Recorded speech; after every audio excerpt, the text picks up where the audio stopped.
ನಮಸ್ಕಾರ ಎಲ್ಲರಿಗೂ. ಶ್ರೀ ಗಣೇಶ ಆಶೀರ್ವಾದ ಕನ್ನಡ ಯೂಟ್ಯೂಬ್ ಚಾನಲ್ಗೆ ತಮ್ಮೆಲ್ಲರಿಗೂ ಆತ್ಮೀಯವಾದ ಸ್ವಾಗತ. ಇವತ್ತು ಒಂದು ನಿಮಗೆ ಅದ್ಭುತವಾದ ಮಂತ್ರದ ಒಂದು ಪರಿಚಯ ಮಾಡಿಕೊಡ್ತಾ ಇದ್ದೀನಿ. ನಿಮಗೆ ಆಗಲೇ ಪರಿಚಯ ಇರುತ್ತೆ, ಆದರೆ ಮಂತ್ರದ ಒಂದು ಮಹತ್ವ ಅಷ್ಟು ಗೊತ್ತಿದೆಯೋ ಗೊತ್ತಿಲ್ವೋ ನನಗೆ ಗೊತ್ತಿಲ್ಲ. ಗೊತ್ತಿದ್ದರೂ ಓಕೆ, ಗೊತ್ತಿಲ್ಲದೆ ಇದ್ದರೂ ಓಕೆ. ಗೊತ್ತಿದ್ದವರು ಇದನ್ನು ಇನ್ನೂ ಸ್ವಲ್ಪ ತಿಳ್ಕೊಳ್ಳಿ, ಗೊತ್ತಿಲ್ಲದೆ ಇರೋರು ಸಂಪೂರ್ಣವಾಗಿ ತಿಳ್ಕೊಂಡಂಗೆ ಆಗುತ್ತೆ. ಅದಕ್ಕೋಸ್ಕರ ಈ ವಿಡಿಯೋನ ಫಸ್ಟಿಂದ ಎಂಡ್ವರೆಗೂ ಸರಿಯಾಗಿ ನೋಡಿ, ಕೇಳಿಸ್ಕೊಳ್ಳಿ, ಅರ್ಥ ಮಾಡಿಕೊಂಡು ಇದನ್ನು ಉಪಯೋಗಿಸ್ಕೊಳ್ಳಿ ನಿಮ್ಮ ಜೀವನದಲ್ಲಿ. ಇದರಿಂದ ನಿಮಗೆ ತುಂಬ ಒಳ್ಳೆಯದಾಗುತ್ತೆ. ನಮ್ಮ ಸನಾತನ ಧರ್ಮದಿಂದಲೂ ವೈದಿಕ ಕಾಲದಿಂದಲೂ ಕೂಡ ಈ ಮಂತ್ರವನ್ನು ಹೇಳ್ತಾ ಬಂದಿದ್ದಾರೆ. ಇದು ಅದ್ಭುತವಾದ ಮಂತ್ರ. ಈ ಮಂತ್ರವನ್ನು ಮಂತ್ರಗಳ ರಾಜ ಅಂತ ಕರೆಯಲಾಗುತ್ತೆ, ಮಂತ್ರದ ಮೂಲ ಮಂತ್ರ ಅಂತ ಕರೆಯಲಾಗುತ್ತೆ. ಈ ಮಂತ್ರದ ಶಕ್ತಿ ಅಷ್ಟಿಷ್ಟಲ್ಲ, ಅಪಾರವಾದ ಶಕ್ತಿ ಇದೆ. ಈ ಮಂತ್ರವನ್ನು ನೀವೇನಾದರೂ ಪಠನೆ ಮಾಡ್ತಾ ಇದ್ದರೆ ಪ್ರತಿದಿನ ನಿಮ್ಮ ಒಂದು ಪಾಪಕರ್ಮಗಳು, ನೋವುಗಳು, ದುಃಖಗಳು, ಕಷ್ಟಗಳು ಏನಿದವು ಅದೆಲ್ಲ ಕಳೆದೋಗುತ್ತೆ. ನೀವು ಒಂದು ಉದ್ದೇಶನ ಇಟ್ಕೋಬೇಕಾಗುತ್ತೆ. ಮನಸ್ಸಿನಲ್ಲಿ ಒಂದು ಉದ್ದೇಶ ಇಟ್ಕೊಂಡು ಈ ಮಂತ್ರ ನಾನು ಈ ಉದ್ದೇಶಕ್ಕೋಸ್ಕರ ಪಠನೆ ಮಾಡ್ತಾ ಇದ್ದೀನಿ, ಚಾಂಟ್ನ ಮಾಡ್ತಾ ಇದ್ದೀನಿ, ಪ್ಲೀಸ್ ಯೂನಿವರ್ಸ್ ಹೆಲ್ಪ್ ಮೀ, ನನಗೆ ಈ ಉದ್ದೇಶನ ಈಡೇರಿಸಿ ಅಂತ ಕೇಳಿಕೊಂಡು ನೀವು ಬೆಳಗ್ಗೆ ಮತ್ತು ಸಾಯಂಕಾಲ 2 ಹೊತ್ತು ನೀವು ಈ ಮಂತ್ರನ ಪಠನೆ ಮಾಡ್ಬೋದು. ಇಲ್ಲ ನಮ್ಗೆ ಆಗೋದಿಲ್ಲ ಅಂದರೆ ನೀವು 1 ಹೊತ್ತು ಬೆಳಗ್ಗೆ ಸ್ನಾನ ಆದಮೇಲೆ ಅಥವಾ ಸಾಯಂಕಾಲ ಕೈಕಾಲು ಮುಖ ತೊಳ್ಕೊಂಡು ಅಥವಾ ಸಾಯಂಕಾಲ ಕೂಡ ಸ್ನಾನ ಮಾಡಿ ನೀವು ಈ ಮಂತ್ರನ ಚಾಂಟ್ ಮಾಡೋದ್ರಿಂದ ನಿಮಗೆ ತುಂಬ ಬೆನಿಫಿಟ್ಸ್ ಸಿಗುತ್ತೆ. ತುಂಬ ಕಾಯಿಸೋದಿಲ್ಲ. ಈ ಮಂತ್ರ ಯಾವುದು ಅಂತ ನೋಡೋಣ ಬನ್ನಿ. ತುಂಬ ಅದ್ಭುತವಾದ ಮಂತ್ರ ಇದು. ಇದೇ ಮಂತ್ರ ಗಾಯತ್ರಿ ಮಂತ್ರ. ಈ ಗಾಯತ್ರಿ ಮಂತ್ರವನ್ನು ನೀವು ಕೇಳೋದ್ರಿಂದ ನಿಮಗೆ ಸಕಲ ಸೌಭಾಗ್ಯಗಳು ದೊರೀತಾವಂತ ಹೇಳೋದಕ್ಕೆ ಇಷ್ಟಪಡ್ತೀನಿ. ಈ ಮಂತ್ರನ ನಾನು ಸುಮಾರು ವರ್ಷಗಳಿಂದ ಚಾಂಟ್ ಮಾಡ್ತಾ ಇದ್ದೀನಿ. ನನಗೆ ತುಂಬ ಒಳ್ಳೆಯದಾಗಿದೆ. ಈ ಮಂತ್ರ ಅಂದರೆ ನನಗೆ ಏನೋ ಒಂಥರ ಖುಷಿ, ಏನೋ ಒಂಥರ ಸಮಾಧಾನ, ಏನೋ ಒಂಥರ ಪ್ರೀತಿ. ಈ ಮಂತ್ರ ಪಠನೆ ಮಾಡಿದ ತಕ್ಷಣ ನನಗೆ ಹೈ ವೈಬ್ರೇಷನ್ನಲ್ಲಿ ಬಂದುಬಿಡ್ತೀನಿ. ನಾನು ಒಂಥರ ಇಂಟ್ಯೂಷನ್ ಚೇಂಜ್ ಆಗಿಬಿಡುತ್ತೆ. ನೆಗೆಟಿವ್ ಎನರ್ಜಿ, ನೆಗೆಟಿವ್ ಥಾಟ್ಸ್ಗಳೆಲ್ಲ ಹೋಗ್ಬಿಡುತ್ತೆ. ಬೆಳಿಗ್ಗೆ ಸ್ನಾನ ಆದ ತಕ್ಷಣವೇ ಸ್ಟಾರ್ಟ್ ಮಾಡೋದೇ ಈ ಮಂತ್ರನ. ಈ ಮಂತ್ರವನ್ನು ನೀವು ಪಠನೆ ಮಾಡಿ, ಈ ಮಂತ್ರವನ್ನು ನೀವು ಸಿದ್ಧಿಸ್ಕೊಂಡ್ರೆ ಇದಾದಮೇಲೆ ಯಾವುದೇ ಮಂತ್ರವನ್ನು ನೀವು ಚಾಂಟ್ ಮಾಡಿ ಅಥವಾ ಯಾವುದೇ ಮಂತ್ರವನ್ನು ಕೇಳಿ ಅದು ಬೇಗ ಸುಲಭವಾಗಿ ಒಲಿಯುತ್ತಂತೆ. ಅಂದರೆ ಫಸ್ಟು ಇದು ಮಂತ್ರಗಳ ಮೂಲ ಮಂತ್ರ, ರಾಜ ಮಂತ್ರ ಅಂತ ಹೇಳ್ತಾರೆ. ವೈದಿಕ ಕಾಲದಿಂದಲೂ ಕೂಡ ಈ ಮಂತ್ರವನ್ನು ಸುಮಾರು ವರ್ಷಗಳಿಂದ, ಕಾಲಾಂತರದಿಂದಲೂ ಕೂಡ ಋಷಿಮುನಿಗಳು, ಗುರುಗಳು, ತಪಸ್ವಿಗಳು ಈ ಮಂತ್ರವನ್ನು ಒಂದು ಪಠನೆ ಮಾಡಿ ನಂತರ ತಾವೇನು ಸಿದ್ಧಿ ಮಾಡ್ಕೋಬೇಕು ಅಂತಿದ್ರು ಯೋಗಾಸನಗಳನ್ನು, ಧ್ಯಾನಗಳನ್ನು ಮಾಡ್ತಿದ್ರಂತೆ. ಈ ಮಂತ್ರ ಫಸ್ಟ್ ಹೇಳಿ ನಂತರ ಉಳಿದಿರೋ ಮಂತ್ರಗಳನ್ನು ಉಳಿದಿರುವಂಥ ಏನು ತಾವು ಧ್ಯಾನಾಸಕ್ತರಾಗಿ ಧ್ಯಾನವನ್ನು ಮಾಡ್ತಾಯಿದ್ರು, ಬೇರೆ ಮಂತ್ರಗಳನ್ನು ಪಠಿಸ್ಬೇಕು ಅಂದ್ಕೊತಿದ್ರು, ಅದಕ್ಕೂ ಮುಂಚೆ ಈ ಮಂತ್ರವನ್ನು ಪಠನೆ ಮಾಡ್ತಾ ಇದ್ರಂತೆ. ಈ ಮಂತ್ರ ಪಠನೆ ಮಾಡಿ ಆ ಮಂತ್ರವನ್ನು ನೀವು ಹೇಳೋದ್ರಿಂದ, ಯಾರೇ ಆಯಿತು ಹೇಳೋದ್ರಿಂದ, ಈ ಮಂತ್ರವನ್ನು ಹೇಳಿ ಆ ಮಂತ್ರ ಹೇಳೋದ್ರಿಂದ ಆ ಮಂತ್ರಕ್ಕೂ ಕೂಡ ವಿಶೇಷವಾದ ಒಂದು ಆವಾನೆಯಾಗಿ, ದೈವ ಶಕ್ತಿಯ ಒಂದು ಆವಾನೆಯಾಗಿ ಅದು ಬೇಗನೆ ಒಲಿಯುತ್ತಂತೆ. ಅದರಿಂದ ಬೇಗ ನಾವೇನು ಅನ್ಕೊತೀವಿ ಅದರ ಒಂದು ಪ್ರತಿಫಲ, ಆ ಒಂದು ಮಂತ್ರದ ಪ್ರತಿಫಲ ನಮಗೆ ಸಿಗುತ್ತಂತೆ. ಯಾವುದೇ ಮಂತ್ರವನ್ನು ಕೇಳಿ ನೀವು, ಎಲ್ಲ ಮಂತ್ರದಲ್ಲಿ ಒಂದು ವೈಬ್ರೇಷನ್ ಇರುತ್ತೆ, ಯೂನಿವರ್ಸಲ್ ಸೌಂಡ್ ಇರುತ್ತೆ, ಒಂದೇನೋ ಒಂದು ಒಳ್ಳೆಯದಾಗುತ್ತೆ. ಎಲ್ಲ ಮಂತ್ರಗಳಿಂದ ನೀವು ಕೇಳಿ, ನೀವು ಏನು ಅಂದ್ಕೊಂಡೇ ಕೇಳಿದರೂ ಕೂಡ ನಿಮ್ಮ ಮನೆಯಲ್ಲಿ ಶಾಂತಿ, ನೆಮ್ಮದಿ, ಆರೋಗ್ಯ ಇರುತ್ತೆ. ಈ ಮಂತ್ರನ ಕೇಳಿ ನೋಡಿ ನೀವು, ಆಗ ನಿಮಗೆ ಏನು ಅನಿಸುತ್ತೆ ಅನ್ನೋದು ನಿಮಗೆ ಗೊತ್ತಾಗುತ್ತೆ. ಓಂ ಭೂರ್ಭುವಸ್ವಃ ತತ್ಸವಿತುರ್ವರೆಣ್ಯಂ ಭರ್ಗೋ ದೇವಸ್ಯ ಧೀಮಹಿ ಧಿಯೋ ಯೋ ನ ಪ್ರಚೋದಯಾತ್. ಈ ಮಂತ್ರವನ್ನು ನೀವು ದಿನದಲ್ಲಿ 21 ಸಾರಿ, 48 ಸಾರಿ, 108 ಸಾರಿ, ಹೀಗೆ ನಿಮಗೆ ಎಷ್ಟು ಅನುಕೂಲ ಆಗುತ್ತೋ ಅಷ್ಟನ್ನು ನೀವು ಜಪ ಮಾಡೋದ್ರಿಂದ, ಚಾಂಟ್ ಮಾಡೋದ್ರಿಂದ ನಿಮಗೆ ಅದ್ಭುತವಾದ ಒಂದು ರಿಸಲ್ಟ್ ಸಿಗುತ್ತೆ. ಈ ಮಂತ್ರ ಹೇಳಿ, ಫಸ್ಟ್ ನೀವೇನು ಹೇಳಿ, ನಮ್ಮ ಮನೇಲಿ ಶಾಂತಿ, ನೆಮ್ಮದಿ, ಆರೋಗ್ಯ ಇದ್ದರೆ ನಿಮ್ಗೆ ಐಶ್ವರ್ಯ ತಾನಾಗೆ ಒಲ್ದು ಬರುತ್ತೆ. ನಿಮ್ಮ ಮನೆಯಲ್ಲಿ ಖುಷಿ, ನಗು ಇದ್ದರೆ ತಾನಾಗೆ ಶ್ರೀಮಂತಿಕೆ ಒಲ್ದು ಬರುತ್ತೆ. ಯಾಕೆ ಅಂತ ಹೇಳ್ತಾ ಇದ್ದೀನಿ ಕೇಳಿ. ಆರೋಗ್ಯವಾಗಿ ಇದ್ದಾಗ ಮನುಷ್ಯ ಏನನ್ನು ಬೇಕಾದರೂ ಕೆಲಸ ಮಾಡಬಲ್ಲ, ಆ ಒಂದು ಶಕ್ತಿ ಸಾಮರ್ಥ್ಯ ಬರುತ್ತೆ. ಆಮೇಲೆ ಆರೋಗ್ಯ ಇದ್ದರೆ ನಾವು ಏನಾದರೂ ದುಡಿಯೋದಕ್ಕೆ, ಕೆಲಸ ಮಾಡೋದಕ್ಕೆ ಸಮರ್ಥರಾಗಿರ್ತೀವಿ. ಒಂದು ವೇಳೆ ಆರೋಗ್ಯ ಕೆಟ್ಟಿತ್ತು ಅಂದರೆ ನಮ್ಮ ಕೈಲಿ ಏನು ಕೆಲಸನೂ ಮಾಡೋಕ್ಕಾಗಲ್ಲ. ಜೊತೆಗೆ ನಾವು ಅದರ ಚಿಕಿತ್ಸೆಗೆ, ಆಸ್ಪತ್ರೆಗೆ ವೆಚ್ಚವನ್ನು ಮಾಡಬೇಕಾಗುತ್ತೆ. ದುಡ್ಡನ್ನು ನಾವು ಕಳ್ಕೋಬೇಕಾಗುತ್ತೆ.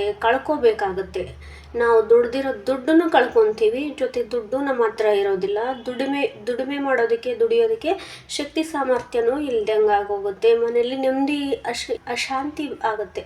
ಇವೆಲ್ಲವೂ ಒಂದು ಅನಾರೋಗ್ಯದ ಕಾರಣದಿಂದ ಆಗ್ತಾವೆ. ಈ ಅನಾರೋಗ್ಯ ಬರಬಾರ್ದು. ನಮ್ಮ ಮನೆಯಲ್ಲಿ ಎಲ್ಲರೂ ಕೂಡ ಆರೋಗ್ಯವಾಗಿರಬೇಕು. ನೀವು ಆರೋಗ್ಯವಾಗಿದ್ದು, ನಿಮ್ಮ ಕುಟುಂಬ ಕೂಡ ಆರೋಗ್ಯವಾಗಿದ್ದು, ನಿಮ್ಮ ಒಂದು ಶಕ್ತಿ ಸಾಮರ್ಥ್ಯ ಹೆಚ್ಚಾಗಬೇಕು, ನಿಮ್ಮ ಕೆಲಸಗಳಿಗೆ ಪುಷ್ಟಿ ನೀಡಬೇಕು ಅಂತ ಆಸೆ ನಿಮಗಿದ್ರೆ ಖಂಡಿತವಾಗ್ಲೂ ಈ ಮಂತ್ರವನ್ನು ಪಠನೆ ಮಾಡಿ ನೋಡಿ. ನಾನೇನೋ ಹೇಳ್ತೀನಿ, ಸುಮ್ಮನೆ ವಿಡಿಯೋ ಮಾಡೋಕ್ಕೋಸ್ಕರ ಹೇಳ್ತೀನಿ ಅಂತ ತಿಳ್ಕೊಬೇಡಿ. ಯಾವುದೋ ಒಂದು ವಿಡಿಯೋ ಮಾಡೋಕ್ಕೂ ಮುಂಚೆ ನನಗೆ ಅನುಭವ ಫಸ್ಟ್ ಆಗಬೇಕು. ನನಗೆ ಅದು ಸರಿ ಅನ್ನಿಸ್ಬೇಕು. ನನಗೆ ಅದರಿಂದ ಏನೋ ಒಂದು ಬೆನಿಫಿಟ್ ಸಿಕ್ಕಿರಬೇಕು, ಏನೋ ಒಂದು ಒಳ್ಳೆಯದಾಗಿರಬೇಕು. ನನಗೆ ಯಾವಾಗ ಸ್ವತಃ ಅನುಭವ ಆಗುತ್ತೋ, ನನಗೆ ಯಾವಾಗ ಒಳ್ಳೆಯದಾಗುತ್ತೋ, ನನಗಿದು ಸರಿ ಅಂತ ಅನಿಸುತ್ತೋ ಆವಾಗ ನಾನು ಬೇರೆಯವ್ರಿಗೆ ಹೇಳ್ತೀನಿ. ಅಲ್ಲಿವರೆಗೂ ಸುಮ್ಮನೆ ಯಾರೋ ಹೇಳಿದ್ದನ್ನು, ಯಾರೋ ವಿಡಿಯೋ ಮಾಡಿದ್ದನ್ನು, ಯಾರೋದನ್ನು ನೋಡಿ ನಾನು ಮಾಡೋದಿಲ್ಲ.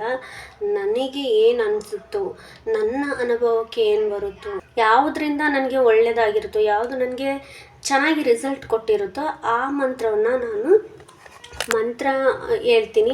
ಮಂತ್ರ ಮಾತ್ರ ಅಲ್ಲ, ಯಾವುದೇ ಒಂದು ವಿಷಯದಲ್ಲೂ ಕೂಡ ನನ್ನ ಅನುಭವವನ್ನು ಏನಿರುತ್ತೋ ಅದನ್ನು ನಿಮ್ಮ ಜೊತೆಗೆ ಹಂಚ್ಕೊತೀನಿ. ಅದೇ ರಿಲೇಟೆಡ್ ಆಗಿ ನಾನು ವಿಡಿಯೋನ ಮಾಡ್ತೀನಿ.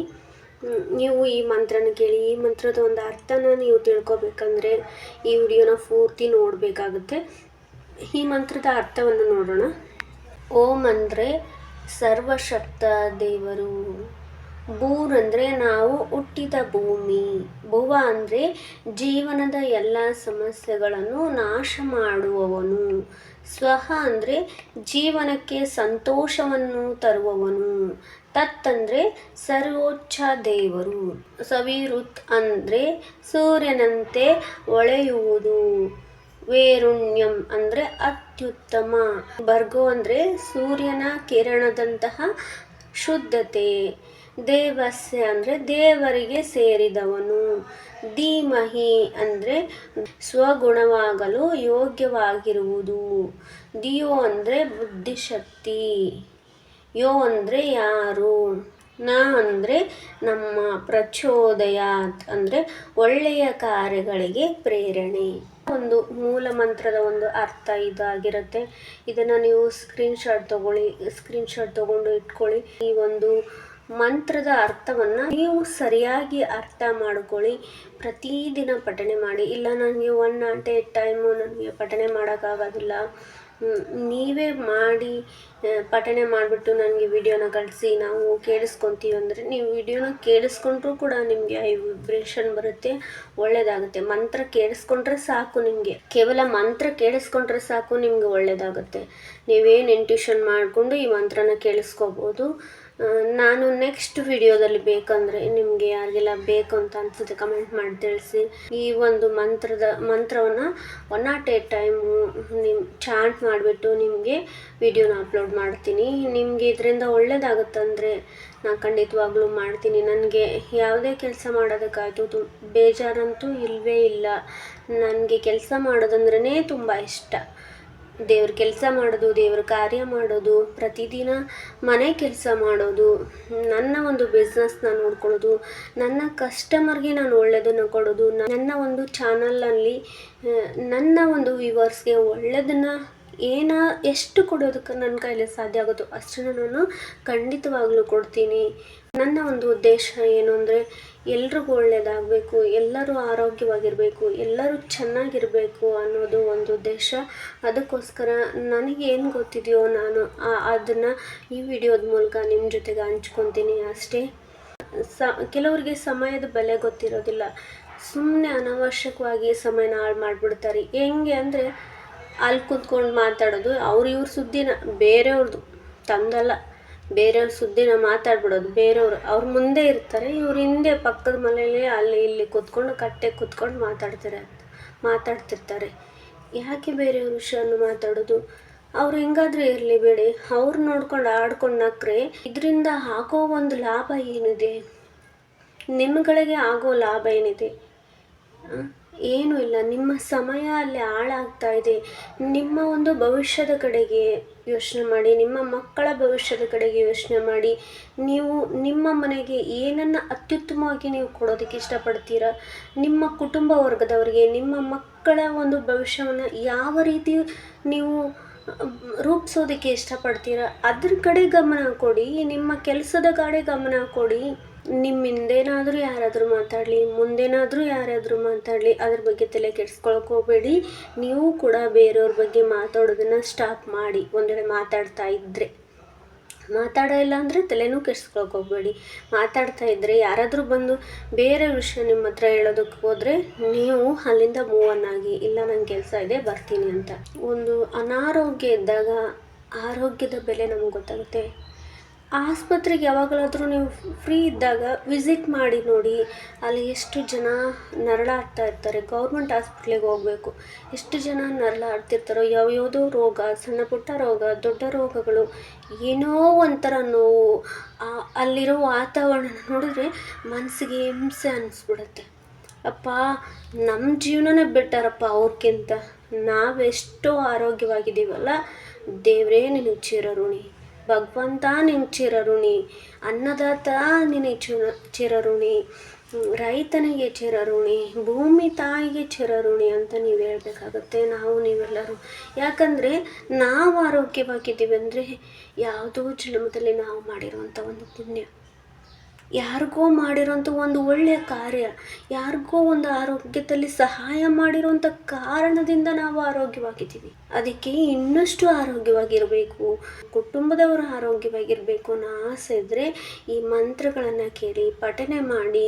ನೀವು ಸುಮ್ಮನೆ ಖಾಲಿ ಇದ್ದೀರಾ ಅಂದರೆ ಮಂತ್ರಗಳನ್ನು ಕೇಳಿಸ್ಕೊಳ್ಳಿ. ನಿಮಗೆ ಚಾಂಟ್ ಮಾಡೋಕ್ಕಾಗಿಲ್ಲ ಅಂದರೂ ಪರವಾಗಿಲ್ಲ, ಕೇಳಿಸ್ಕೊಳ್ಳೋದ್ರಿಂದ ನಿಮ್ಮ ಪಂಚೇಂದ್ರಗಳು ಜಾಗೃತ ಆಗ್ತವೆ. ಅದರಲ್ಲಿರೋ ನೆಗೆಟಿವ್ ಎನರ್ಜಿ ಹೋಗುತ್ತೆ, ನಿಮಗೆ ಐ ವೈಬ್ರೇಷನ್ ಬರುತ್ತೆ, ಡಿವೈನ್ ಕಾಸ್ಮಿಕ್ ಎನರ್ಜಿ ಬರುತ್ತೆ. ಅದರಿಂದ ನಿಮ್ಮ ಒಂದು ಬುದ್ಧಿಶಕ್ತಿ ಹೆಚ್ಚಾಗುತ್ತೆ ಮತ್ತು ನಿಮ್ಮ ಸಬ್ಕಾನ್ಷಿಯಸ್ ಮೈಂಡ್ಗೆ ನೀವು ಏನನ್ನು ಕೊಡ್ತೀರೋ ಅದನ್ನು ಕ್ಯಾಚ್ ಮಾಡಿಕೊಳ್ಳುತ್ತೆ. ನೀವು 95% ನಿಮ್ಮ ಸಬ್ಕಾನ್ಷಿಯಸ್ ಮೈಂಡಿಂದ ಕೆಲಸ ಮಾಡ್ತೀರಿ. ನೀವು ಮಾತ್ರ ಅಲ್ಲ, ನಾನು, ಪ್ರತಿಯೊಬ್ಬರು ಕೂಡ 95 ನಾವು ಸಬ್ಕಾನ್ಷಿಯಸ್ ಮೈಂಡಿಂದನೇ ಕೆಲಸ ಮಾಡೋದು. ನಿಮ್ಮ ಸಬ್ಕಾನ್ಷಿಯಸ್ ಮೈಂಡ್ಗೆ ನೀವೇನು ಕೊಡ್ತೀರೋ ಅದನ್ನು ಮಾಡುತ್ತೆ. ಅದಕ್ಕೋಸ್ಕರ ಒಳ್ಳೆಯದನ್ನು ಯೋಚನೆ ಮಾಡಿ, ಒಳ್ಳೆಯದನ್ನು ನಿಮ್ಮ ಸಬ್ಕಾನ್ಷಿಯಸ್ ಮೈಂಡ್ಗೆ ಕೊಡಿ. ನಿಮ್ಮ ಒಂದು ಕುಟುಂಬದ ಮಕ್ಕಳ ಜೊತೆಗೆ ಕಾಲ ಕಳೀರಿ, ನಿಮ್ಮ ಕುಟುಂಬದವರ ಜೊತೆಗೆ ಕಾಲ ಕಳೀರಿ. ಸಾಧ್ಯವಾದಷ್ಟು ನಿಮಗೋಸ್ಕರ ನೀವು ಬದುಕಿ, ನೀವು ಸಾಧ್ಯ ಆದಷ್ಟು ಬೇರೆಯವ್ರಿಗೆ ಸಹಾಯನ ಮಾಡಿ, ಒಳ್ಳೇದು ಮಾಡಿ. ಶ್ರೀಕೃಷ್ಣ ಭಗವದ್ಗೀತೆಯಲ್ಲಿ ಏನು ಹೇಳ್ತಾ ಇದ್ದಾರೆ ಅಂದರೆ, ಈ ಒಂದು ಜನ್ಮ, ನಿಮ್ಮೆಲ್ಲರ ಜನ್ಮ ಏನಿದೆಯಲ್ಲ, ಭೂಮಿ ಮೇಲೆ ಯಾರೆಲ್ಲ ಇದ್ದಾರಲ್ಲ, ಅವರ ಎಲ್ಲರ ಜನ್ಮ ಮುಂದಿನ ಜನ್ಮಕ್ಕೆ ಪೂರ್ವ ಸಿದ್ಧತೆ ಅಂತ ಹೇಳ್ತಾರೆ. ಮುಂದಿನ ಜನ್ಮಕ್ಕೆ ಪೂರ್ವ ಸಿದ್ಧತೆ ಮಾಡ್ಕೋತಾ ಇದ್ದೀವಂತೆ. ಅಂದರೆ ಯಾವ ರೀತಿ ಸಿದ್ಧತೆ ಮಾಡ್ಕೋಬೇಕು ನೀವೇ ಯೋಚನೆ ಮಾಡಿ. ನಾವು ನಾಳೆ ನಮ್ಮ ಮನೇಲಿ ಏನಾದರೂ ಒಂದು ಒಳ್ಳೆ ಕಾರ್ಯ ಇದೆ, ಒಳ್ಳೆ ಕಾರ್ಯಕ್ರಮ ಇದೆ, ಏನೋ ಒಂದು ಫಂಕ್ಷನ್ ಇದೆ ಅಂದರೆ ನಾವು ಯಾವ ರೀತಿ ಸಿದ್ಧತೆ ಮಾಡ್ಕೊತೀವಿ? ಬಂದು ಬೆಳಗದವ್ರನ್ನ ಕರಿತೀವಿ, ಒಂದು ಒಳ್ಳೆ ಹೊಸ ಬಟ್ಟೆಗಳನ್ನು ತೊಗೊತೀವಿ, ವೇರ್ ಮಾಡ್ತೀವಿ, ಅದ್ರ ಜೊತೆಗೆ ನಮ್ಮ ಮನೇಲಿ ಸಿಹಿ ತಿಂಡಿಗಳನ್ನು ಮಾಡ್ತೀವಿ, ಮನೆಯೆಲ್ಲ ಅಲಂಕಾರ ಮಾಡ್ತೀವಿ, ಹೂಗಳಿಂದ, ತೋರಣಗಳಿಂದ, ಜೊತೆಗೆ ರಂಗೋಲಿನ ಬಿಡಿಸಿರ್ತೀವಿ. ಎಲ್ಲವನ್ನು ಮಾಡಿ ನಾವು ಖುಷಿಯಿಂದ ಇರೋದಕ್ಕೆ ಆ ದಿನ ಎಷ್ಟು ಸಾಧ್ಯನೋ ಏನು ಬೇಕು ಅದಕ್ಕೆಲ್ಲನೂ ಮಾಡ್ತೀವಿ. ಹಾಗೆ ನಮ್ಮ ಮುಂದಿನ ಜೀವನದಲ್ಲಿ ನಾವು ಎಷ್ಟು ಆರೋಗ್ಯವಾಗಿ, ಖುಷಿಯಾಗಿ, ಸಂತೋಷವಾಗಿ ಎಲ್ಲರ ಜೊತೆ ನಗ್ನಗ್ತಾ ಒಂದು ಒಳ್ಳೆಯ ಉತ್ತಮವಾದ ಜೀವನನ ನಾವು ಕಳಿಬೇಕು. ಸಾಕಷ್ಟು ಹಣದಿಂದ ನಮಗೇನು ಬೇಕು ಎಲ್ಲ ತಗೊಳ್ಳೋದಕ್ಕೆ, ಶ್ರೀಮಂತಿಕೆಯಿಂದ ಬದುಕೋದಕ್ಕೆ ನಮಗೇನು ಬೇಕು ಅಷ್ಟನ್ನು ನಾವು ಈಗ ಸಿದ್ಧತೆ ಮಾಡೋಣ. ನಮಗೋಸ್ಕರ, ನಮ್ಮ ಕುಟುಂಬದವ್ರಿಗೋಸ್ಕರ, ನಮ್ಮ ಮಕ್ಕಳಿಗೋಸ್ಕರ, ನಮ್ಮ ಸಮಾಜಕ್ಕೋಸ್ಕರ ನಾವು ಮಾಡೋಣ. ಎಷ್ಟು ಸಾಧ್ಯ ಆಗುತ್ತೋ ಅಷ್ಟು ಮಾಡೋಣ. ಈ ವಿಡಿಯೋ ಒಂಥರ ಮೋಟಿವೇಶನ್ ಆಗಿ ನೀವು ತಗೊಳ್ಳಿ, ನಿಮಗೆ ಒಳ್ಳೆಯದಾಗಲಿ ಅಂತ ನಾನು ಕೂಡ ಆಶಿಸ್ತೀನಿ. ದಯವಿಟ್ಟು ಈ ಒಂದು ಗಾಯತ್ರಿ ಮಂತ್ರನ ಎಲ್ಲರೂ ಪಠನೆ ಮಾಡಿ, ನಿಮ್ಮೆಲ್ಲರಿಗೂ ಒಳ್ಳೆಯದಾಗಲಿ. ಆ ಒಂದು ಗಾಯತ್ರಿ ದೇವಿ ನಿಮ್ಮೆಲ್ಲರಿಗೂ ಸಕಲ ಸೌಭಾಗ್ಯಗಳನ್ನು ಕೊಟ್ಟು ಕಾಪಾಡಲಿ. ಆರೋಗ್ಯ ಆಯುಸ್ಸನ್ನು ಕೊಟ್ಟು ಸಕಲ ಸೌಭಾಗ್ಯಗಳನ್ನು ಕೊಟ್ಟು ಕಾಪಾಡಲಿ. ಸದಾ ನೀವು ನಗ್ನಗ್ತಾ ಇರಿ, ಖುಷಿಯಾಗಿರಿ, ಯಾವಾಗಲೂ ಒಳ್ಳೆಯದನ್ನು ಯೋಚನೆ ಮಾಡಿ. ನಿಮಗೂ ನಮ್ಮ ಕುಟುಂಬಕ್ಕೂ ಒಳ್ಳೆಯದಾಗಲಿ. ತಾಯಿ ದೇವಿ ಗಾಯತ್ರಿ ಆಶೀರ್ವಾದ ನಿಮಗಿರಲಿ ಅಂತ ನಾನು ಬಯಸ್ತೀನಿ. ಈ ವಿಡಿಯೋ ಇಷ್ಟ ಆಗಿದ್ದರೆ ದಯವಿಟ್ಟು ಲೈಕ್ ಮಾಡಿ, ನನ್ನ ಚಾನಲ್ನ ಸಬ್ಸ್ಕ್ರೈಬ್ ಮಾಡಿ. ಈ ವಿಡಿಯೋನ ಅವಶ್ಯಕತೆ ಯಾರಿಗಿದೆ ಅವ್ರಿಗೆ ಶೇರ್ ಮಾಡಿ. ನಿಮ್ಮ ಅನಿಸಿಕೆ ಅಭಿಪ್ರಾಯಗಳನ್ನು ಕಮೆಂಟ್ ಮೂಲಕ ತಿಳಿಸಿ. ಸಿಗೋಣ ಮತ್ತೊಂದು ವಿಡಿಯೋದಲ್ಲಿ. ಧನ್ಯವಾದಗಳು.